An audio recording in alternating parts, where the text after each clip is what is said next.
کہ اسلام کی اصل تعلیمات پر جو پردے دور ملوکیت میں پڑ گئے تھے، اسلام کی اصل تعلیمات تو دور خلافت راشدہ کی تھی. اسلام کا آئیڈیل نظام تو وہ تھا کہ دور فاروقی میں سفیر آیا ہے ایران کا، اس نے پوچھا اینا ملککم، تمہارا بادشاہ کہاں؟ اسے جواب ملا لیس لنا ملکن بل لنا امیرن، ہمارا کوئی بادشاہ نہیں ہے، ہمارا تو ایک امیر ہے، امیر المومنین ہے ہمارا. بھئی وہ کہاں ہے؟ کوئی محل نظر نہیں آ رہا ہے اس چھوٹی سی بستی کے اندر.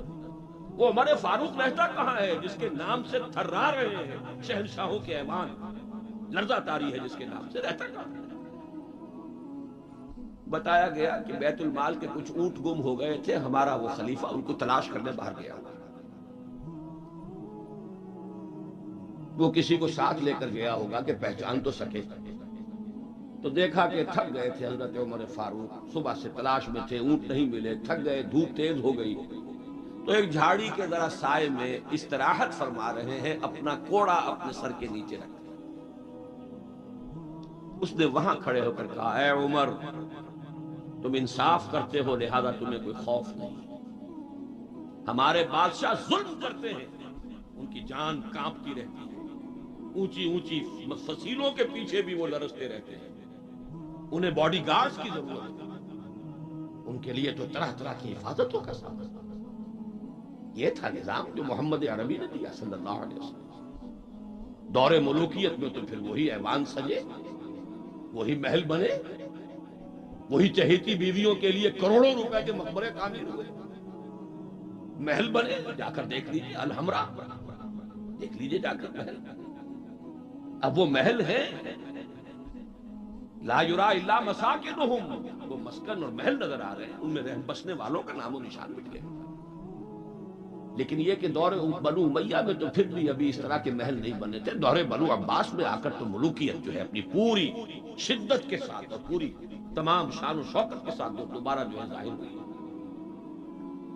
تو یہ اسلام کی تعلیم پر جو پردے پڑے ہیں، جو سرمایہ داری پھر آ گئی، جاگیرداری پھر آ گئی، بہانوں سے سود کو جائز کیا گیا، بیع مؤجل کے حوالے سے ہی سود کے لیے راستے کھول دیے گئے، یہ سارے جاگیریں دی جا رہی ہیں، یہ سارا کا سارا نظام آ گیا. ظاہر بات ہے جسے سعودی ماڈل درکار نہیں، جسے ایرانین ماڈل منظور نہیں، وہ اس ماڈل کو کیسے پسند کرتے؟ ماڈل تو اگر چاہیے تو وہ تو خلافت راشدہ کا، اس کا کوئی عملی نمونہ دنیا میں آج نہیں. تو اقبال نے یہ کہا تھا کہ اگر ایسا ہو گیا، کاش کہ ایسا ہو جائے، تو ہمیں ایک موقع مل جائے گا کہ اسلام کی تعلیمات پر جو پردے دور ملوکیت میں پڑ گئے تھے انہیں ہٹا کر اسلام کے اصل رخ روشن دنیا کو دکھائیں. یہی بات قائد اعظم نے کہی تھی. ہمیں پاکستان اس لیے مطلوب ہے کہ عہد حاضر میں اسلام کے اصول حریت و اخوت و مساوات کا ایک نمونہ دنیا کے سامنے پیش کرتا ہے. یہ بات دوسری ہے، 45 برس بیت گئے شمسی حساب سے اور 46.5 برس بیت چکے ہیں قمری حساب سے، ابھی تو کہیں وہ مساوات اور حریت اور اخوت کہیں نظر نہیں آ رہی. وہ تو ایک قوم بھی کئی قومیتوں میں بٹ گئی، لسانی اور علاقائی اور صوبائی عصبیتوں کا دور ہے. ڈھونڈ اب اس کو چراغ رخ زیبا لے کر، وہ ایک قوم جو ہندوؤں کے مقابلے میں ایک قوم بن گئی تھی، اب تو وہ تحلیل ہو چکی، اس کا کوئی وجود ہی نہیں. میں بہرحال اس مرثیے پر زیادہ وقت صرف نہیں کرنا چاہتا. اس وقت عرض یہ کرنا ہے، آج کے انسان کی اصل ضرورت ایک ماڈل. زبانی کلامی بات کوئی قبول نہیں کرے گا. خلافت راشدہ کی مدح کریں گے، وہ کہیں گے پدرم سلطان گود تو راجے، تم کیا اپنی شکل دیکھو، تم کیا، تم تو ہم سے بدتر ہو، تمہارے ہاں ڈسکریمنیشن. سید زیادہ تو سید زیادہ ہے ہی ہے، اونچائی ہے، اخلاق کا کتنا ہی پست ہو، اور یہ مسلی یہ تو ہے ہی نیچ، چاہے اخلاق اور کردار میں کتنا ہی اونچا ہو جائے. یوں تو سید بھی ہو، مرزا بھی ہو، افغان بھی ہو، تم سبھی کچھ ہو، بتاؤ تو مسلمان بھی ہو. تمہارا تمدن، تمہاری تہذیب، تمہارا نظام بدترین نظام. بڑے پیارے اشعار کہے علامہ اقبال نے، کہلوائے تو ہے ابلیس کی زبان سے، اصل میں اس کے پردے میں پیغام اپنا دیا ہے۔ اور ان کی یہ نظم جو ہے ابلیس کی مجلس شورا، ان کے انتقال کے بعد چھپی ہے، یہ آخری دور ہے ان کا۔ اس لیے میں کہا کرتا ہوں کہ اقبال کا پیغام اگر دیکھنا ہو امت مسلمہ کے نام، تو یہ نظم جو ہے ابلیس کی مجلس شورا، یہ ان کا آخری پیغام۔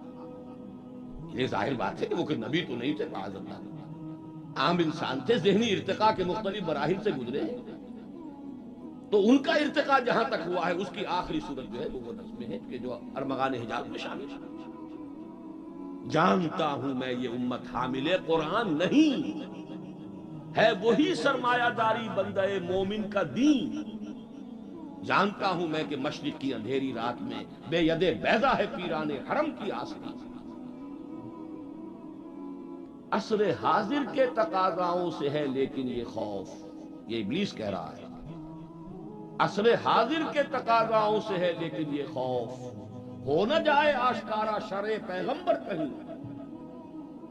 الحذر، آئین پیغمبر سے 100 بار الحذر، حافظ ناموس زن، یہ ہے معاشرت، مرد آزما مرد آفرین۔ موت کا پیغام ہر نوع غلامی کے لیے، نہ کوئی فغفور و خاکہ نہ گدائے رہنشین۔ کرتا ہے دولت کو ہر آلودگی سے پاک و صاف، منعموں کو مال و دولت کا بناتا ہے امین۔ اس سے بڑھ کر اور کیا فکر و عمل کا انقلاب، بادشاہوں کی نہیں اللہ کی ہے یہ زمین، یہ ہے انقلاب۔ چشم عالم سے رہے پوشیدہ یہ آئیں تو خوب، ابلیس کہہ رہا ہے، چشم عالم سے رہے پوشیدہ یہ آئیں تو خوب، یہ غنیمت ہے کہ خود مومن ہے محروم یقین۔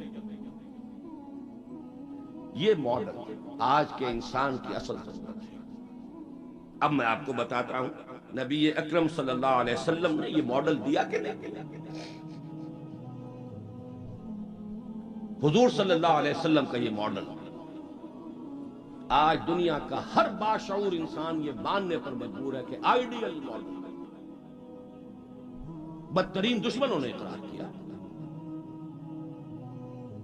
ایم این رائے 1920 میں لیکچر دیا اس نے، ہسٹوریکل رول آف اسلام، لاہور میں دیا، وہ کتاب اب بھی بھارت میں چھپتی ہے۔ اس نے کہا کہ تاریخ انسانی کا عظیم ترین انقلاب وہ ہے جو محمد نے برپا کیا صلی اللہ علیہ وسلم۔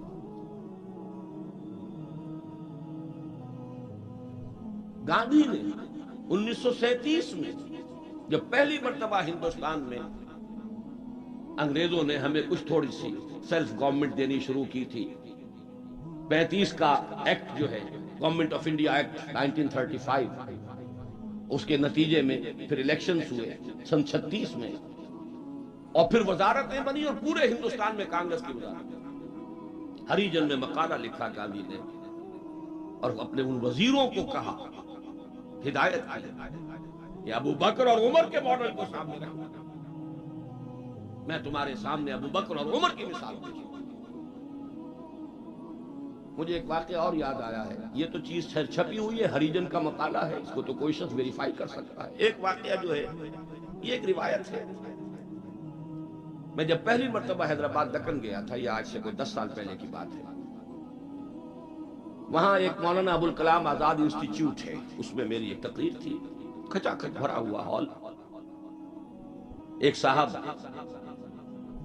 جو گورنر رہے تھے، پرانے کانگریسی، بوڑھے 80 برس کی عمر کے گورنر رہے تھے بہار کے، بھی نام مجھے اس وقت ذہن سے اتر گیا، وہ ان کی صدارت تھی۔ وہاں میں نے تقریر کی مولانا ابوالکلام آزاد مرحوم کے زندگی کے بارے میں، اب اس کا تفصیل میں یہاں بیان نہیں کروں گا۔ تو ایک صاحب جو وہاں ریٹائر ہوئے تھے عثمانیہ یونیورسٹی سے as head of the political science department, وہ مجھ سے ملے۔ انہوں نے ایک تو مجھے یہ کہا کہ آج تک ابوالکلام کے بارے میں اگرچہ میں نے 20 لوگوں کو پی ایچ ڈی کرا دی ہے مولانا ابوالکلام آزاد کی زندگی اور ان کے خیالات، افکار، نظریات، ان پر 20 کو میں نے پی ایچ ڈی کرائی اپنی نگرانی میں، لیکن اتنا کلیئر کانسیپٹ میرے سامنے ابوالکلام کا آج تک نہیں تھا۔ اور وہ 2 جملے میں بیان کر دیتا ہوں۔ میں نے یہ کہا کہ ابوالکلام کی زندگی کے 2 دور تھے، 1912 سے لے کر کا اور 1920 تک کا ابوالکلام، یہ تسلسل تھا تحریک شہیدین کا۔ سید احمد بریلوی رحمۃ اللہ علیہ اور شاہ اسماعیل شہید رحمہ اللہ، ان کی جو تحریک جہاد تھی اس کا معنوی تسلسل ہے ابوالکلام الہلال اور البلاغ والا۔ لیکن پھر 1920 میں اس نے ہمت ہار دی، ماحول سے تعاون نہیں ملا، مخالفت ہوئی علماء کی طرف سے، اس کھاتے کو بند کر کے حزب اللہ کا کھاتے، حکومت الہیہ کے قیام کی جدوجہد، یہ چیپٹر کلوز کیا ابوالکلام۔ 1920 سے لے کر اور پھر 1958 تک، اپنے انتقال تک کا یہ جو دور ہے ابوالکلام کا، یہ ہے 1857 کی جنگ آزادی کا تسلسل۔ اگر آپ کے ذہن میں اپنی پچھلی صدی کی یہ دو تحریکیں ہوں، 1930 کی جو تحریک تھی، 1830 کی، 1826 سے لے کر 1831 میں پھر شہادت ہوئی بالا کوٹ میں، یہ جو تحریک تھی اس کا تسلسل ہے الہلال اور البلاغ والا ابوالکلام۔ 1857 میں جنگ آزادی تھی، انگریز کے خلاف بغاوت، اسے غدر کہتے تھے، اب جنگ آزادی کہتے ہیں۔ انگریزی دور میں ہم نے جب تاریخ پڑھی تھی تو وہ غدر کے نام سے تھی، اس میں ہندو اور مسلمان دونوں شریک تھے، متحدہ جدوجہد تھی انگریز سے نجات پانے کی۔ تو ابوالکلام کی 1920 کے بعد سے لے کر باقی زندگی جو ہے وہ در حقیقت مانوی تسلسل ہے اس جنگ آزادی کا جو 1857 میں لڑی گئی اور ناکام ہو گئی۔ ناکام تو وہ بھی ہو گئی، تحریک شہیدین بھی، ناکام 1857 کی جنگ آزادی بھی ہو گئی۔ بہرحال انہوں نے ایک بات تو یہ بتائی، اور مجھے اصل میں جو یاد آیا تھا معاملہ وہ ان کے ایک اور قول کا تھا۔ 1917 میں وہ کہتے ہیں کہ میں علی گڑھ میں پڑھتا تھا، اس وقت تک وہ صرف ایک کالج تھا، ابھی یونیورسٹی نہیں بنا تھا، اور ہاسٹل میں رہتا تھا۔ تو ایک روز شور مچ گیا، گاندھی جی آئے، گاندھی جی آئے، گاندھی جی آئے۔ گاندھی ابھی نئے نئے آئے تھے ساؤتھ افریقہ سے، اور وہ گویا کہ انڈیا کے پولیٹیکل ہورائزن پر ابھی وہ ایک رائزنگ سن کی حیثیت سے تھے۔ شور مچ گیا، گاندھی جی آئے، گاندھی جی آئے۔ خیر وہ ہم نے ان کو گھیر لیا، کہا کچھ خطاب کیا، ان کا خطاب نہیں، میں تو صرف دیکھنے آیا تھا، اور وہ گیا تھا۔ پہلے حاضری دی تھی سر سید کی قبر پر۔ پھر اس نے کہا میں آپ لوگوں کو ایک تو خوشخبری دیتا ہوں، آپ کے کالج کے یونیورسٹی بننے کا فیصلہ ہو گیا ہے، چارٹر آپ کی یونیورسٹی کا منظور ہو گیا ہے، آپ کو معلوم نہیں ہوگا، میں آپ کو خوشخبری دے رہا ہوں۔ لیکن ایک بات میں آپ سے اور کہتا ہوں، لوگ ہم پر خوش ہو، اگر آپ کا کالج یا آپ کی یونیورسٹی ایک عمر پیدا کر دے تو بہت بڑا احسان ہوگا نوجوان سے، لیکن مجھے یقین ہے آپ عمر پیدا نہیں کر سکتے، اس لیے کہ میں آپ کے ہاسٹلوں میں چکر لگا چکا ہوں، وہاں قالین بچھے ہوئے ہیں، وہاں عیش اور آسائش کے ساتھ، اس ماحول میں عمر پروان نہیں چڑھتا۔ میں یہ سمجھتا ہوں کہ علامہ اقبال نے جو اشعار لکھے ہیں شاید یہ واقعہ ہی ہو کہ جو اس کی تحریک بنا ہو۔ تیرے صوفے ہیں افرنگی، تیرے قالی ہے ایرانی، لہو مجھ کو رلاتی ہے جوانوں کی تن آسانی۔ تو معلوم ہوا کہ یہ عمر کا وہ مقام گاندھی کے نگاہ میں تھا، اور پھر سن 1937 میں 20 برس بعد وزیروں کو کہا ہے کہ ابو بکر اور عمر کو اپنے سامنے ماڈل کی حیثیت سے رکھو۔ ایچ جی ویلز نے کہا اگرچہ حضور کی ذاتی زندگی پر، خاص طور پر ازدواجی زندگی پر بڑے رقیق حملے کیے، لیکن پھر اس نے جب حجۃ الوداع کے ذکر پر آتا ہے، concise history of the world, اس کا پرانا آپ کو کوئی ایڈیشن تلاش کرنا ہوگا، نئے ایڈیشن میں سے یہ پیسیجز نکال دیے ہیں نئے ایڈیٹرز نے، لیکن یہاں کی یونیورسٹی سے میں نے نکلوا کر ایک دفعہ ویریفائی کیا تھا، کیونکہ مجھے تو بہت پرانے یہ الفاظ یاد تھے، لیکن پھر میں نے انہیں تازہ کیا کراچی یونیورسٹی کی لائبریری سے۔ اس میں وہ لکھتا ہے، وہ حضور کے خطبے کے الفاظ نقل کر کے، لا فضل لعربی علی عجمی ولا لعجمی علی عربی ولا لاحمر علی اسود ولا لاسود علی احمر الا بالتقوی کلکم بنو آدم وآدم من تراب۔ اس کا ترجمہ دے کر پھر لکھتا ہے کہ اگرچہ ہیومن فریٹرنٹی، فریڈم اور ایکویلٹی کے سرمنز تو پہلے بھی بہت کہے گئے تھے، جیزس آف نزارت کے ہاں حضرت مسیح کا تذکرہ کر رہا ہے، جیزس آف نزارت کے ہاں بھی سرمنز تو بہت تھے، لیکن یہ ماننا پڑتا ہے کہ تاریخ انسانی میں پہلی مرتبہ محمد نے ان اصولوں پر ایک معاشرہ قائم کر کے دیا. اس سے بڑا ٹریبیوٹ کیا ہوگا؟ اور دشمن ہے، ذاتی اعتبار سے حملے کر رہا ہے، رقیق حملے کر رہا ہے، استہزاء کر رہا ہے یہ تعدد ازدواج کا. لیکن یہ بات ماننے پر مجبور ہے کہ انسانی تاریخ میں پہلی مرتبہ انسان کی حریت، اخوت اور مساوات کے اصولوں پر مبنی ایک نظام قائم کیا محمد صلی اللہ علیہ وسلم. اور نوٹ کیجئے یہی 3 الفاظ قائد اعظم نے استعمال کیے تھے. ہم پاکستان اس لیے چاہتے ہیں کہ عہد حاضر میں اسلام کے اصول حریت و اخوت و مساوات کا ایک نمونہ دنیا کو دکھائیں.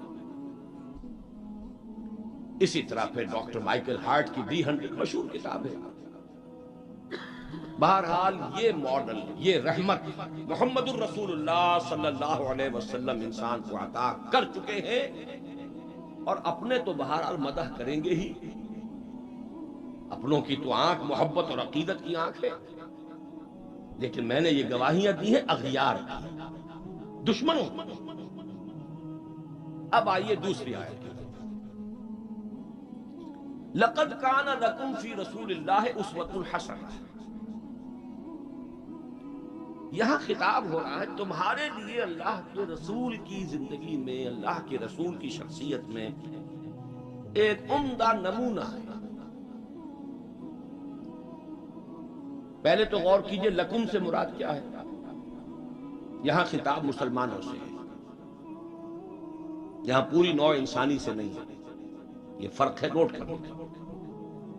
پہلی آیت کے مقابلے میں خطاب کا رخ اس آیت میں یہ محدود ہے، مسلمانوں کی طرف خطاب. اے مسلمانوں، تمہارے لیے رسول کی شخصیت میں ایک عمدہ نمونہ ہے. آپ کہیں گے کس دلیل سے یہ کہہ رہے ہیں؟ اسی آیت کا جو دوسرا ٹکڑا ہے وہ عام طور پر پڑھا نہیں جاتا. لقد کان لکم فی رسول اللہ اسوۃ حسنۃ لمن کان یرجو اللہ والیوم الآخر وذکر اللہ کثیرا. اس شخص کے لیے اسوہ ہے حضور کی زندگی اور شخصیت جو 3 شرطیں پوری کرے. جیسے کہ قرآن مجید خود اپنے بارے میں کہتا ہے ہدی للناس شہر رمضان الذی انزل فیہ القرآن ہدی للناس وبینات من الہدی والفرقان. لیکن سورہ بقرہ ہی کے شروع میں کہتا ہے ہدی للمتقین. ستیارتھ پرکاش کے مصنف نے سوامی دیانند سرسوتی نے تو اعتراض کیا تھا اس پر. 14واں باب، بدنام زمانہ 14واں باب یاد ہوگا. اس کا حل کیا ہے اس اشکال کا؟ قرآن اپنی جگہ ہدایت ہے پوری نوع انسانی کے لیے تا قیام قیامت، لیکن اس سے استفادہ وہی کرے گا جس میں استفادے کی پیاس اور طلب. پیاس ہی نہیں، بہترین مشروب رکھ دیجیے، پیے گا نہیں انسان. بھوک نہیں، بیماری کی وجہ سے ذائقہ منہ کا خراب ہے. آپ نے دیکھا ہوگا ماؤں کو بیچاریاں بچوں کی کیسی کیسی خوش آمدیں کرتی ہیں، بیٹے کچھ کھا لو، یہ کھا لو، وہ کھا لو، یہ، لیکن اس کا منہ کا ذائقہ بگڑا ہوا، کچھ نہیں کھاتے. بھوک مری ہوئی ہے، کچھ نہیں کھاتے. تو جس میں ہدایت کی طلب نہیں ہوگی قرآن اس کو ہدایت نہیں دے گا. اپنی جگہ ہدی للناس استفادے کے لیے شرط ہے، پیاس ہو طلب ہو تب. اسی طرح حضور کی زندگی اسوہ کاملہ، اپنی جگہ مکمل ہر اعتبار سے، لیکن اس سے استفادہ کرنے کے لیے 3 شرطیں ہیں. لقد کان لکم فی رسول اللہ اسوۃ حسنۃ لمن کان یرجو اللہ والیوم الآخر وذکر اللہ کثیرا. اس کے لیے اسوہ ہے کہ جو اللہ سے ملاقات کا امیدوار ہے، یوم آخرت پر یقین رکھتا ہے، حساب کتاب کا یقین ہے، اور اللہ کا ذکر کرتا ہو کثرت کے ساتھ، اس کے لیے بہت اہم ہے یہ نکتہ جو عام طور پر اس آیت کا دوسرا ٹکڑا جو ہے وہ سنایا ہی نہیں جاتا. لقد کان لکم فی رسول اللہ اسوۃ حسنۃ لمن کان یرجو اللہ والیوم الآخر وذکر اللہ کثیرا. اللہم ربنا اجعلنا منہم، اے اللہ ہمیں ان لوگوں میں شامل فرما جو ان 3 شرطوں کو پورا کر کے اور محمد الرسول اللہ صلی اللہ علیہ وسلم کے اسوہ حسنہ سے استفادہ کر سکے۔ اب نوٹ کیجئے حضور کا یہ اسوہ نمونہ کس کس پہلو سے، اس میں بھی ذرا 3 مراحل آئیں گے۔ سب سے پہلے یہ کہ ایک فرد کی حیثیت سے اسوہ کامل، خاص طور پر میرے نزدیک تو یہ سیرت النبی کا اعجاز ہے، معجزہ ہے۔ اگرچہ حضور کا سب سے بڑا معجزہ قرآن ہے، لیکن خود اپنی جگہ پر سیرت النبی معجزہ۔ کس معنی میں؟ انسان کی جتنی حیثیتوں کا آپ تصور کر سکتے ہیں، ان تمام حیثیتوں میں اسوہ موجود ہے محمد الرسول اللہ صلی اللہ علیہ وسلم۔ باپ کی حیثیت سے اسوہ موجود، حضرت مسیح کی زندگی میں تو نہیں، انہوں نے شادی نہیں کی۔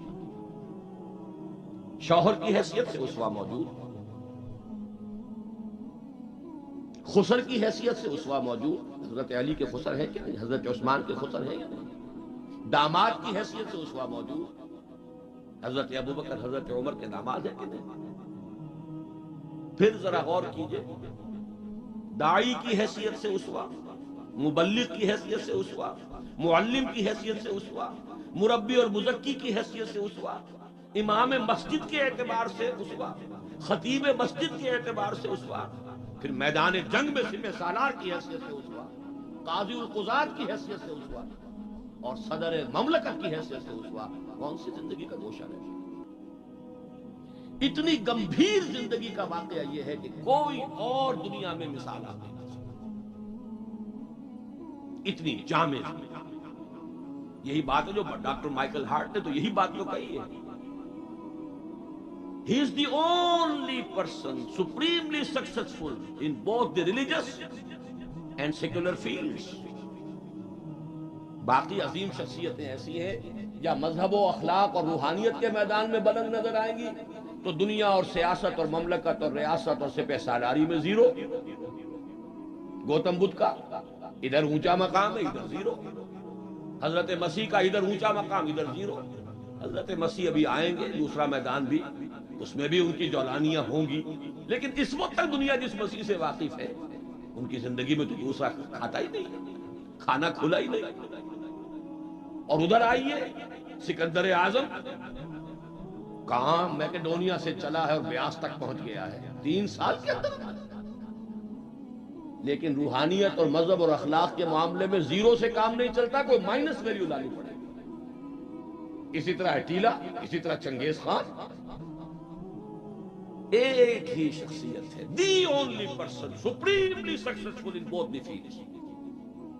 گویا کہ ہر اعتبار سے اسوہ کاملہ۔ یہاں بھی ایک نقطہ ذرا سی ڈائگریشن ہے، ایک پہلو ایسا ہے انسانی زندگی کا جس میں حضور اس کا کی شخصیت یا آپ کی سیرت اسوہ نہیں ہے۔ آدمی چونک جائے گا، اسے شاید توحید پر محمول کرے، لیکن ہے، اور وہ شخصیت کا پہلو ہے ایک عورت کی حیثیت سے، بیوی کے لیے اسوہ، ماں کے لیے اسوہ، کہاں سے آئے؟ آخر آدھی انسانیت ہے، نصف بہتر حیات آپ تو کہتے ہیں، دی بیٹر ہاف، اس کے لیے اسوہ، اس کی نسوانی زندگی کے اعتبار سے اسوہ تھا۔ دیکھیے یہی نقطہ ہے، نوٹ کر لیجئے، دل پر لکھ لیجئے۔ یہی وجہ ہے کہ جس سورہ مبارکہ میں یہ آیت آئی ہے لَقَدْ كَانَ لَكُمْ فِي رَسُولِ اللَّهِ أُسْوَةٌ حَسَنَةٌ، اسی میں فرمایا گیا اے نبی کی بیویوں تمہیں اسوہ بننا ہے پوری نوع انسان۔ یا نساء النبی لستن کاحد من النساء، اے نبی کی بیویوں تم عام عورتوں کے مانند نہیں۔ نبی کی زندگی میں جو خلا ہے یہ کہ وہ مرد ہے، اسوہ کے اعتبار سے جو خلا رہ گیا ہے اسے تمہیں پر کرنا ہے۔ انما یرید اللہ لیذھب عنکم الرجس اہل البیت ویطہرکم تطہیرا۔ اللہ چاہتا ہے کہ تم سے ہر طرح کی گندگی آلائش کو خوب دھو کر پاک کر دے. تطہیر جتنا کہ تطہیر کا حق ہے بتمام و کمال تمہاری شخصیتوں میں پورا ہو جائے، اس لیے کہ تم پوری امت کے لیے، نوع انسانی کے لیے اسوا کی وہ کمی کہ جو سیرت محمدی میں ہے صلی اللہ علیہ وسلم، اس خلا کو پر کرنے والی بنو. بہرحال انفرادی حیثیت میں گمبھیر ترین اسوا حضور کی زندگی میں موجود ہے. اسی کا ایک رخ اور بھی ہے انفرادی زندگی کا، اور وہ ہے اخلاقیات. حضور کا اپنا قول ہے انما بعثت لاتمم مکارم الاخلاق، مجھے اس لیے بھیجا گیا ہے، مبعوث کیا گیا ہوں تاکہ اخلاق کی بہترین جو بلندیاں ہیں ان کی تکمیل کروں. اتمام، اس کا مفہوم کیا ہے، اس کو سمجھنا. علیحدہ علیحدہ انڈیویجول ایتھیکل ویلیوز، اخلاقی قدریں مختلف انبیاء کی زندگی میں اپنے نقطۂ عروج کو پہنچ چکی تھی. صبر میں حضرت ایوب سے آگے کس کا مقام ہوگا؟ ان کے تو نام کا جز ہے ایوب صابر، محاورہ ہے صبر ایوب. تسلیم میں حضرت اسماعیل سے آگے کون جائے گا جو گردن رکھ رہا ہے، ابا جان چلائیے چھری. ستجدنی انشاءاللہ من الصابرین، سر تسلیم خم ہے جو مزاج یار میں آئے. اس سے کوئی اونچا مقام ہوگا؟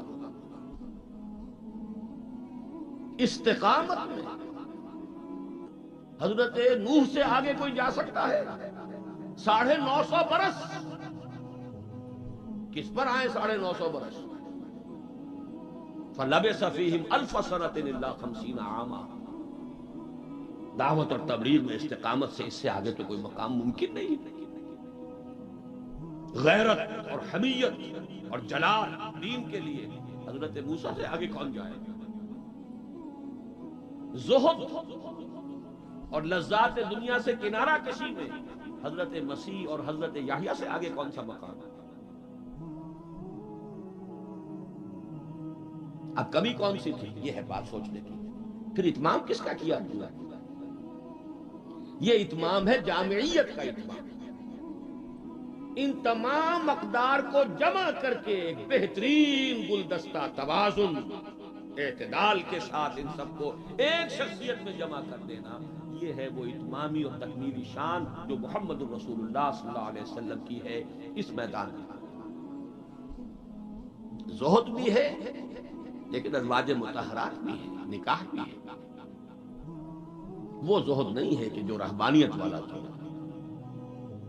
حضرت عائشہ کی شہادت ہے کہ حضور بیٹھے ہوتے تھے ہمارے مابین اور پیار اور محبت کی باتیں ہوتی تھی. مزاحد خشک کا معاملہ نہیں تھا حضور کا. حضور نے خود فرمایا مجھے تمہاری اس دنیا سے 3 ہی چیزیں پسند ہیں، ان میں سے ایک عورت کا ذکر کیا. کوئی حجاب نہیں، جو فطرت ہے جو اللہ نے بنائی ہے.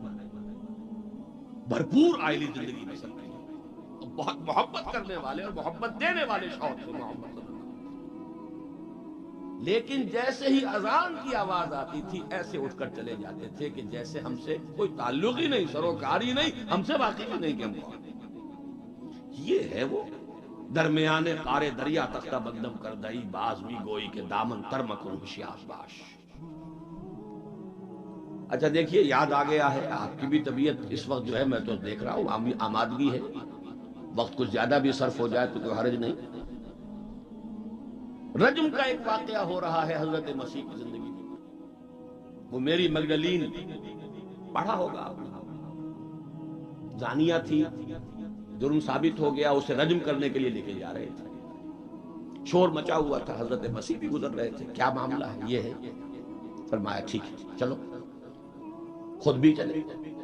اب جب اسے باندھ دیا گیا اب کھڑے ہو کے فرمایا ٹھیک ہے قانون ہے رجم کا اور یہ شریعت موسوی کا حکم ہے، رجم ہونا چاہیے، لیکن اس کو پہلا پتھر وہ مارے جس نے خود کبھی زنا نہ کیا.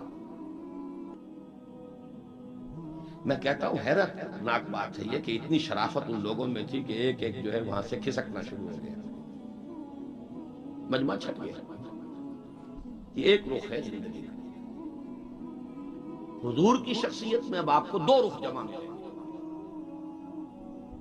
وہ غامدیہ خاتون آئی ہے، اس نے کہا حضور مجھ سے وہ خطا ہو گئی، مجھے پاک کر دیا.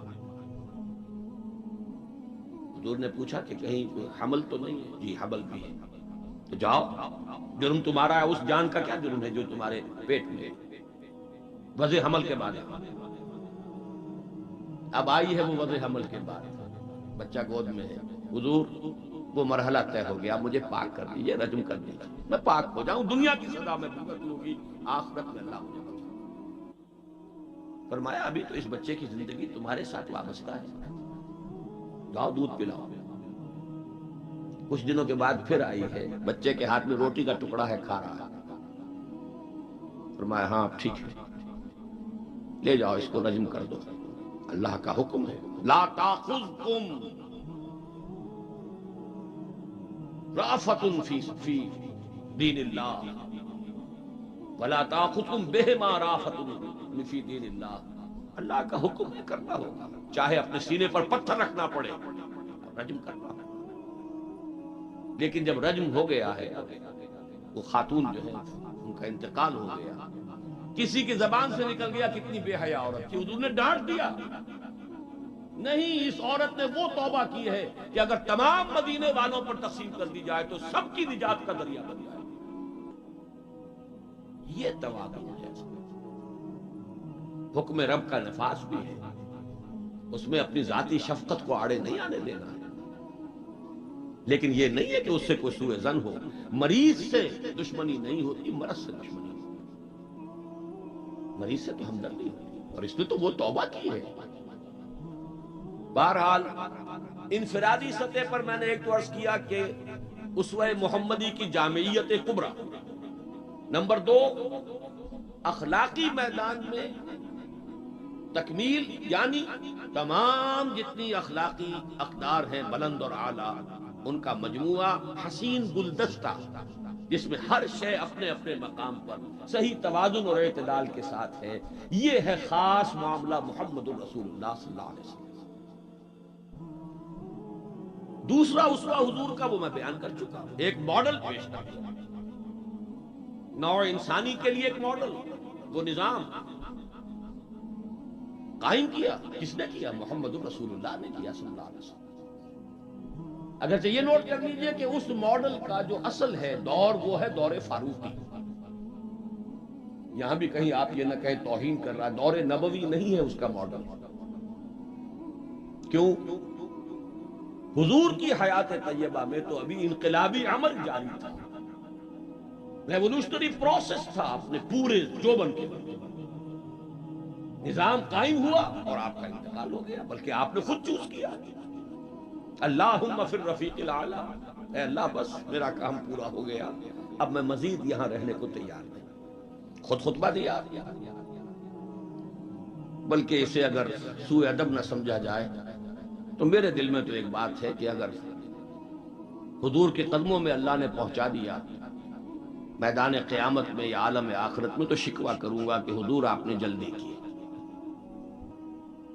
ابھی جو عرب ایمان لائے تھے یدخلون فی دین اللہ افواجا، ابھی ان کی کچھ اور تربیت آپ فرماتے، کچھ اور دن آپ دنیا میں قیام فرماتے. چوائس ہوتا ہے نبی کا، یہ تو حضور کی حدیث ہے. انبیاء کا معاملہ خاص ہے کہ جب وقت آ جاتا ہے اس وقت انہیں چوائس دے دیا جائے. ابھی مزید رہنا چاہتے ہیں تو رہیے، اور اگر واپس آنا چاہتے ہیں تو ٹھیک ہے، آپ کا وہ وقت جو ہے ہو چکا. اسی پر تو حضور نے فرمایا تھا مرض وفات میں جب ذرا سا وقفہ ہوا ہے اور افاقہ ہوا ہے، حضرت ابوبکر نماز پڑھا رہے تھے مسجد نبوی میں، اور حضور پھر اپنے اس افاقے کی وجہ سے حضرت علی اور حضرت عباس رضی اللہ تعالی عنہما کے کندھوں پر اپنا ایک ایک ہاتھ دست مبارک رکھ کر مسجد میں تشریف لائے. حضرت ابوبکر ہٹنے لگے پیچھے. جب آپ امامت فرمایا، آپ نے اشارے سے کہا نہیں تم امامت کرو. حضرت ابوبکر کے پہلو میں بیٹھ گئے، کھڑے نہیں رہ سکتے. اب آپ نماز پڑھ رہے تھے، حضرت ابوبکر آپ کی اقتدا کر رہے تھے، اور باقی پوری جماعت حضرت ابوبکر کی اقتدا کر رہی. یہ خاص نماز ہے، یہ ایک ہی نماز ہے بس جو اس رنگ میں پڑھی گئی. اس نماز کے بعد آپ نے خطبہ دیا. اللہ نے اپنے ایک بندے کو یہ اختیار دیا ہے چاہے وہ دنیا میں رہے اور چاہے وہ واپس آ جائے، بندے نے اللہ کی طرف لوٹنے کو قبول کر لیا۔ حضرت ابو بکر رو پڑے، باقی صحابہ نہیں سمجھے کہ یہ تو ایک خاص بات کہی جا رہی ہے، کسی اور کی حکایت ہے، کیا ہے۔ حضرت ابو بکر رو پڑے، سمجھ گئے کہ معاملہ کیا ہے، اب آپ نے فیصلہ کر دیا برادر۔ بہرحال میں یہ عرض کر رہا تھا کہ حضور کی حیات طیبہ بہت گمبھیر انقلابی عمل ہے جو اس کے اندر چھایا ہوا ہے، اس میں پھر ابھی اس نظام کی برکات جو ہے وہ نمایاں نہیں ہے، موجود ہے، نمایاں نہیں ہے۔ اسی طرح حضرت ابوبکر کے کل 2.25 سال، اور وہ بھی جس انقلاب کی تکمیل حضور نے کر دی تھی، اس کے خلاف جو کاؤنٹر ریولوشنری موومنٹس اٹھی ہیں ان کو کرم کرنے میں سارا وقت صرف ہو گیا۔ مسیلمہ کذاب اٹھ کھڑا ہوا ہے، فلاں جو ہے یہ نبیہ بن کر دعوے دار بن کر کھڑی ہو گئی ہے، اس نبی اور نبیہ کا نکاح بھی ہو گیا ہے، ایک طوفان۔ منکرین زکوٰۃ کھڑے ہو گئے ہیں، اور شاید آپ نے کبھی نوٹ نہ کیا ہو، نوٹ کر لیجئے، یہ سورت تو آپ پڑھتے ہی ہیں، اذا جاء نصر اللہ والفتح ورأیت الناس يدخلون فی دین اللہ افواجا، لیکن یہ کہ اس کی ایک برعکس تصویر بھی ہے، وہ دیکھ لیجئے کہ حضور کے انتقال کے بعد وہ جو فوج در فوج آئے تھے، فوج در فوج نکل بھی گئے تھے، یخرجون من دین اللہ افواجا، اور دارالاسلام جو ہے وہ صرف مدینہ تک محدود ہو کر رہ گیا تھا۔ حضرت ابوبکر کی فضیلت جو ہے در حقیقت اسی سے ظاہر ہوتی ہے، with an iron fist and with an iron will، جس طرح آپ نے مقابلہ کیا اور کرش کر دیا ہے تمام جو بھی قوتیں اٹھی۔ حضرت عمر تک گھبرا رہے ہیں، مشورہ دے رہے ہیں کہ دیکھیے ایک دم 3 محاذ نہ کھول لیجئے، حالات بڑے خراب ہیں، بڑے نازک ہیں، آپ نہ تو جیش اسامہ کو روک رہے ہیں، ٹھیک ہے آپ کا کہنا ہے کہ جس لشکر کا علم جو ہے حضور نے عطا کر دیا ہو، میں کیسے اس لشکر کو روکوں، پھر آپ مدعیان نبوت کے خلاف بھی لشکر بھیج رہے ہیں، وہ بھی سمجھ میں آتا ہے، وہ تو کافر ہو گئے، مرتد ہو گئے، لازماً ان کے خلاف تو جہاد کرنا ہے، لیکن کم سے کم ان زکوٰۃ کا انکار کرنے والوں کے معاملے میں سوچئے، نرمی کیجئے، تیسرا محاذ نہ کھولئے۔ انہوں نے نہ کسی نئی نبی کی دعوت کو قبول کیا ہے، نہ وہ ابھی نماز کا انکار کر رہے ہیں، بلکہ زکوٰۃ بھی یہ نہیں کہتے کہ ہم نہیں دیں گے، صرف یہ کہتے ہیں کہ ہم حکومت کو نہیں دیں گے، تو تھوڑی سی نرمی کیجئے۔ حضرت عمر کو ڈانٹ ملائی ہے حضرت ابوبکر نے، اے عمر تم دور جاہلیت میں تو بڑے سخت تھے اور بڑے ہمت والے تھے، اسلام میں آ کر کمزور ہو گئے۔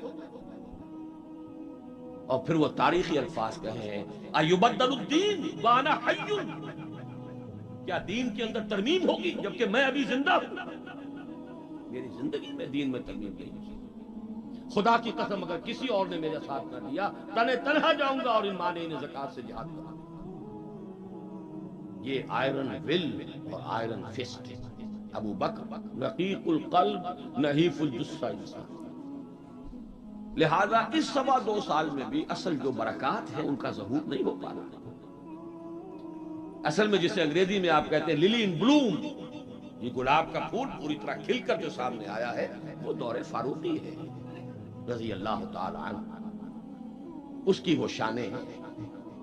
وہ سفیر کا واقعہ سنا چکا ہوں، حریت کا معاملہ دیکھیے کہ سعد ابن ابی وقاص کے بارے میں پرچہ نویس نے اطلاع دی ہے ایران سے، گورنر ہے ایران کے حضرت سعد ابن وقاص، اور گورنر اس لیے ہے کہ خود فاتح ایران ہے، یہ ریوڑیوں کی طرح بٹی ہوئی گورنریاں نہیں ہیں کہ اس کو دے دو اس کو دے دو، جس کو چاہو دے دو، خود فاتح ایران سعد ابن ابی وقاص۔ اور آدمی کون ہے وہ؟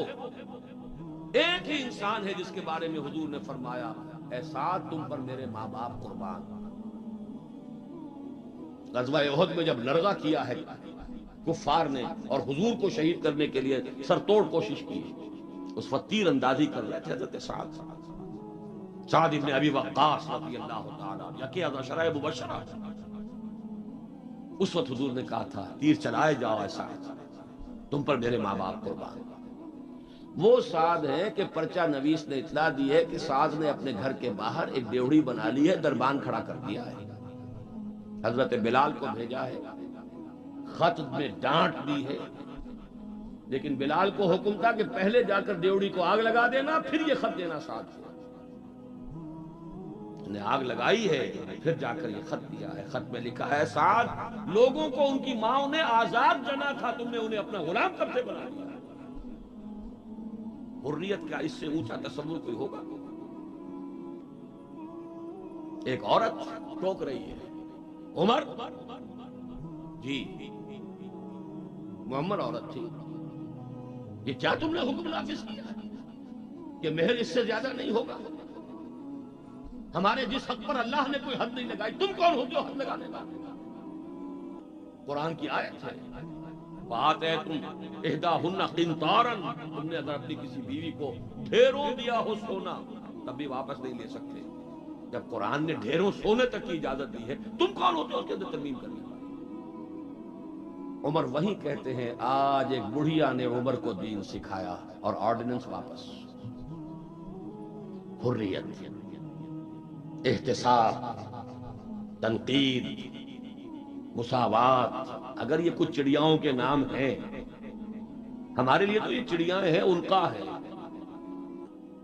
صرف شکلیں ہیں، نام ہے، حقیقت کہیں نہیں. ان تمام چیزوں کی بتمام و کمال حقیقت دیکھنی ہو تو حضرت فاروق کا دور. بیت المقدس کا سفر کر رہے ہیں اور ایک اونٹ تقریباً 700 میل کا سفر، کوئی نجی سفر نہیں ہے، کوئی انٹوریج نہیں ہے، کوئی 250-300-400 آدمی ساتھ نہیں ہے، کوئی پورا بوئنگ 747 نہیں لے جایا گیا عمرے کے لیے. ایک اونٹ، ایک خادم، اسی اونٹ پر راشن بھی ہے، لہذا بیک وقت 2 آدمی نہیں بیٹھ سکتے، ایک ہی آدمی سواری کر سکتا. ایک منزل میں خلیفہ وقت اوپر بیٹھے ہیں اور خادم نکیل پکڑ کر آگے چل رہا ہے، اگلی منزل میں خادم اوپر بیٹھا ہے اور خلیفہ وقت نکیل پکڑ چل رہا ہے. اور آخری وقت میں باری اتفاقاً آ گئی خادم کی، اس نے ہاتھ جوڑ دیا کہ خدا کے لیے لوگ کیا کہیں گے، میرے سر ہو جائیں گے. فرمایا نہیں، دورک نہیں، باری تمہاری. اور اس محاذ پر تھے کون کمانڈر؟ ابو عبیدہ بن الجراح رضی اللہ تعالی عنہ، امین هذه الامہ. جب غلغلہ ہوا، آ گئے عمر، آ گئے عمر، آ گئے، تشریف لے آئے. اب وہ آئے ہیں استقبال کے لیے، دیکھا کپڑے سخت میلے، ننگے پاؤں، درمیان میں کہیں کیچڑ آیا تھا، پیدل چل کے آ رہے تھے، جوتے بھی ہاتھ میں لے لیے تھے. کہا یہ آپ کیا کر رہے ہیں؟ اپنا حلیہ کو درست کیجئے، یہ بڑا متمدن ملک ہے، بڑے مہذب لوگ ہیں یہ شام کے لوگ، کیا کہیں گے؟ ڈانٹ پلائی ہے حضرت ابو عبیدہ کو. نحن قوم اعزنا اللہ بالاسلام. اے ابو عبیدہ کیا ہو گیا تمہیں؟ ہم وہ لوگ ہیں کہ ہمیں جو عزت اللہ نے دی ہے وہ اسلام سے دی ہے، کپڑوں سے نہیں دی. واقعہ یہ ہے کہ یہ ہے وہ heights by great men reached and kept. یہ مثالیں ہیں، یہ آئیڈیل ہے، یہ اسوہ ہے، اور اس میں کمال عمر کا نہیں ہے، کمال محمد الرسول اللہ کا ہے صلی اللہ علیہ وسلم. درخت اپنے پھل سے پہچانا جاتا ہے، عمر تو درخت کا پھل ہے، ابو بکر اس درخت کے پھل ہیں، صحابہ کرام اس شجرہ طیبہ کے برگ و بہار ہیں. اسوہ تو محمد کا ہے صلی اللہ علیہ وسلم. لیکن اب آگے آئیے، اسوے کی تیسرا حصہ ہے اسوہ کا، اور یہ نوٹ کر لیجئے، جس مقام پر یہ آیت وارد ہوئی ہے سورہ احزاب میں، پہلے تو میں نے آپ کو بتایا سورہ احزاب ہی میں وہ آیت بھی ہے جس میں اسوہ خواتین کے لیے حضور کے ازواج مطہرات. لیکن یہ آیت کہاں آئی ہے پرٹیکولرلی؟ وہ ہے غزوہ احزاب، جنگ کا مرحلہ. یہ جنگ کس لیے لڑی جا رہی تھی؟ غلبہ دین کے لیے، لِیُظْهِرَهُ عَلَى الدِّینِ كُلِّهِ. چھاپڑا صاحب سے آپ نے وہ سورہ صف کی آیات سن لی ہے، کاش کہ وہ ایک آیت اور شامل کر دیتے اس سے پہلے، اس لیے کہ اس وقت کا جو دنیا کا نقشہ ہے وہ اس آیت ہے. یریدون لیطفئوا نور اللہ بافواہہم، یہ چاہتے ہیں کہ اللہ کے نور کو، اللہ کے اس نور کو اپنی منہ کی پھونکوں سے بجھا دیں. واللہ متم نورہ ولو کرہ الکافرون، اور اللہ تو اپنے نور کا اتمام فرما کر رہے گا چاہے کافروں کو کتنا ہی ناگوار ہو. هو الذی ارسل رسولہ بالہدی ودین الحق لیظہرہ علی الدین کلہ ولو کرہ المشرکون. اس کا ترجمہ آپ سن چکے ہیں. وہ یہ اللہ جس نے بھیجا اپنے رسول کو الہدا اور دین حق دے کر تاکہ غالب کرے اس کے کل دین پر، پورے کے پورے نظام زندگی پر، تمام کے تمام نظاموں پر، دینوں پر، چاہے مشرکوں کو کتنا ہی ناگوار ہو. اسی کے لیے جہاد کی پکار ہے. هل ادلکم علی تجارۃ تنجیکم من عذاب الیم تؤمنون باللہ ورسولہ وتجاہدون فی سبیل اللہ باموالکم وانفسکم. اسی کے لیے قتال کی ترغیب ہے. یہ اس پہلے حصے میں ہے. ان اللہ یحب الذین یقاتلون فی سبیلہ صفا کانہم بنیان مرصوص. تو حضور کا ایک اسوہ تو پوری نوع انسانی کے لیے ہے، وہ ماڈل جو آپ نے دکھا دیا، قائم کر کے نظام کی ایک مثال دنیا کے سامنے پیش کر دی. یہ ممکن ہے، قائم ہو سکتا ہے، یہ کہانی نہیں ہے. یہ تو تاریخ کا نصف النہار ہے. 5000 برس قدیم بات ہوتی تو کہتے پتہ نہیں ڈھکوسلا ہے، ہوا بھی ہے کہ نہیں ہوا. یہ تو عین ہسٹوریکل ایرا ہے، تاریخی حقائق ہے، پوری دنیا مان رہی ہے. روز روشن نصف النہار پر سورج تاریخ کا ہے، جبکہ محمد رسول اللہ صلی اللہ علیہ وسلم نے یہ ماڈل پیش کیا جس کا کہ اقرار اور اعتراف دشمن کر رہے ہیں. تو وہ اسوہ تو ہے پوری نوع انسانی کے لیے. میں نے آپ کو نوٹ کرایا تھا لقد کان لکم. وہ اسوہ جو اس امت کے لیے ہے وہ کون سا اسوہ ہے؟ وہ اسوہ ہے وہ طریقہ کار جس سے کہ آپ نے وہ انقلاب برپا کیا. کیسے قائم کیا؟ منہج کیا تھا؟ منہاج کیا تھا؟ طریقہ کار کیا تھا؟ پہلے کیا کیا تھا؟ پھر کیا کیا تھا؟ اگلا قدم اٹھایا تو کیوں اٹھایا؟ پہلے نہیں اٹھایا تو کیوں نہیں اٹھایا تھا؟ کیا سبب ہے کہ مکے میں حکم دیا جا رہا ہے چاہے تمہارے ٹکڑے اڑا دیے جائیں، تمہیں زندہ آگ کے اندر جلا دیا جائے، تب بھی تم ہاتھ نہیں اٹھاؤ گے؟ کفو ایدیکم، اپنے ہاتھ بندھے رکھو. نو ریٹیلیشن، نو ریونج، کوئی انتقام نہیں، کوئی قصاص نہیں. آئے گا وہ وقت جب تمہارے ہاتھ کھول دیے جائیں گے. نغمہ ہے بلبل شوریدہ تیرا خام ابھی، اپنے سینے میں اسے اور ذرا تھام ابھی. ابھی اپنے ہاتھ رو کے رکھو، چاہے تمہارے جسم کے ٹکڑے. کیا وجہ ہے؟ پھر کیا وجہ ہے؟ ہاتھ کھل گئے، کیوں کھل گئے؟ فیصلہ کن چیز کون سی تھی؟ ہاتھ بندھے ہوئے تھے تو کیوں بندھے ہوئے تھے؟ کھلے تو کیوں کھلے؟ کب کھلے؟ کس تبدیلی کی وجہ سے کھلے؟ کیا وجہ ہے کہ سن 6 میں صلح حدیبیہ کر رہے ہیں اور بظاہر گر کر اور دب کر رہے ہیں؟ ہر مسلمان کا خون کھول رہا ہے. حضرت عمر سے تو ضبط نہیں ہو سکتا. ساری عمر پچھتاتے رہے کہ میں نے گستاخی کا معاملہ کیا تھا. جو جا کر حضور سے کہا تھا کیا ہم حق پر نہیں؟ فرمایا ہاں ہم حق پر ہیں. تو پھر ہم دب کر صلح کیوں کر رہے ہیں؟ فرمایا میں اللہ کا رسول ہوں، وہی کر رہا ہوں جس کا مجھے حکم. یہی بات حضرت علی نے کی جب سہیل ابن عمر نے کہا ہے کہ یہ معاہدہ جو لکھا جا رہا ہے صلح کی دستاویز، اس میں آپ کے نام کے ساتھ رسول اللہ کا لفظ نہیں ہوگا، اس لیے کہ دستاویز پر تو دونوں پارٹیز کے دستخط ہونے. اگر ہم آپ کو اللہ کا رسول مان لیں تو جھگڑا کائے گا؟ پھر ہم تو نہیں مانتے کہ آپ اللہ کے رسول ہیں. یہ معاہدہ ہوگا محمد ابن عبداللہ اور قریش کے مابین. وہی مسکرا کر بات فرمائی، تم مانو یا نہ مانو میں اللہ کا رسول ہوں، لیکن اے علی مٹا دو.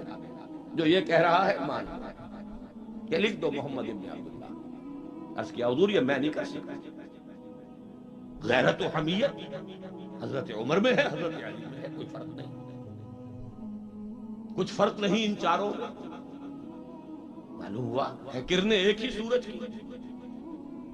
اس اعتبار سے نوٹ کیجئے کہ خون کھول رہا ہے، اور خون کھولنے کی مثال میں آپ کو اب دیتا ہوں. ایک ایک شخص کا خون کھول رہا ہے، یہاں تک کہ ابو بکر کا خون کھول رہا ہے. یہ دوسری بات ہے، ضبط اتنا ہے کہ بولے نہیں. کیسے معلوم ہوا کہ خون کھول رہا تھا ابو بکر کا؟ جب صلح ہو گئی حضور نے فرمایا مسلمانوں اب احرام کھول دو، جو ہدی کے جانور ہیں یہیں ذبح کر دو. کوئی نہیں اٹھا. دوسری مرتبہ فرمایا مسلمانوں اٹھ جاؤ، اٹھو. اب جو ہو گیا صلح ہو گئی ہے، احرام کھول دو. کوئی نہیں اٹھا. ابو بکر بھی نہیں اٹھے، ایک آدمی نہیں اٹھا. تیسری مرتبہ پھر کہا.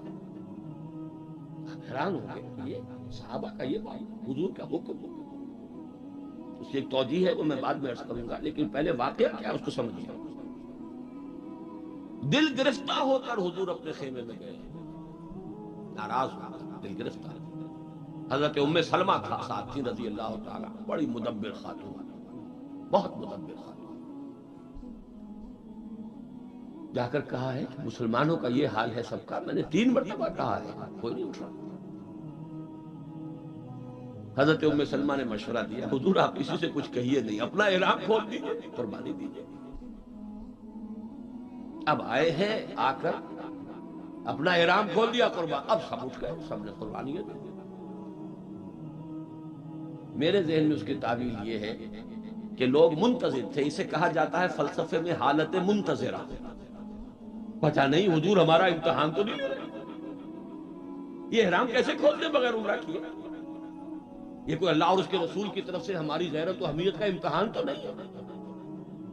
اس سسپینس میں تھے، جب دیکھا کہ حضور نے تو کھول دیا احرام، قربانی دے دی، اب گویا کہ کوئی شک اور شبہ کی بات نہیں رہی کہ یہی منشاء نبوت ہے، یہی حکم ہے، لہذا کوئی ایک بھی نہیں تھا کہ جو پیچھے رہ گیا۔ لیکن میری گفتگو اس وقت اس مرحلے پر تھی کہ قابل توجہ ہے یہ بات، 2 سال قبل سن 6 میں حضور صلی اللہ علیہ وسلم بظاہر گر کر دب کر سنا کرنا، اور 2 سال کے بعد قریش کا سردار آ کر ابو سفیان خوش آمدیں کر رہے ہیں، اس لیے میں ادب کا سے نام دوں گا کہ ایمان لے آئے بات، صحابی خدا کے لیے ہماری طرف سے خطا ہوئی ہے، ہمارے ایک قبیلے نے، ہمارے حلیف قبیلے نے صلح کو توڑا ہے، رینیو کر دیجئے، دوبارہ وہ ٹھیک ہو جائے، دوبارہ معاہدہ۔ حضور نہیں سن رہے، سفارشیں کرا رہے ہیں، حضرت علی سے کرا رہے ہیں، فلاں سے کرا رہے ہیں، خدا کے لیے سفارش کرو، منواؤ۔ ابو سفیان بڑے مدبر انسان، انہیں پتا تھا اب ہمارے اندر طاقت نہیں ہے، اب ہم مقابلہ نہیں کر سکتے محمد کا۔ 2 برس جو حضور کو مل گئے، اس میں جو آپ نے پھر اپنی دعوت اور جو تنظیم اور تربیت کے مراحل جس تیزی کے ساتھ آگے بڑھائے، خیبر فتح کر لیا، اتنی بڑی فتح، صلح حدیبیہ کے فوراً بعد جب اندرون ملک عرب کوئی اندیشہ نہیں رہا، سیدھے آپ نے تیر کی طرح رخ کیا خیبر کا، اور وہ گڑھ اور قلعہ جو ہے یہود کا، اس کو پاش پاش کر دیا۔ اب طاقت اتنی ہو چکی تھی کہ ابو سفیان کو معلوم تھا we are no match to محمد صلی اللہ علیہ وسلم۔ اس لیے بلکہ اس میں بھی واقعہ سن لیجئے، حضرت ام حبیبہ ابو سفیان کی بیٹی ہے، حضور کے نکاح میں ہے، معلوم ہوا کہ this is the nearest approach، اس سے زیادہ سفارش اور کون سی ہوگی، اپنی بیٹی جو ہے خود نبی کے گھر میں، بڑی امیدیں لے کر گئے ہوں گے ابو سفیان۔ حضرت ام حبیبہ کے حجرے میں جب گئے، چارپائی پر بیٹھنے لگے تھے، انہوں نے کہا ابا جان ذرا ٹھہریے، بستر بچھا ہوا تھا اس کو طے کر دیا کہ اب بیٹھا۔ اب یہ قریش کا سردار، مکے کا چیف، پوچھتے ہیں بیٹی یہ بستر میرے لائق نہ تھا یا میں اس بستر کے لائق نہ تھا؟ فرمایا ابا جان آپ اس بستر کے لائق نہیں ہیں، یہ محمد الرسول اللہ کا بستر ہے، آپ مشرک ہیں، کافر ہیں، نجس۔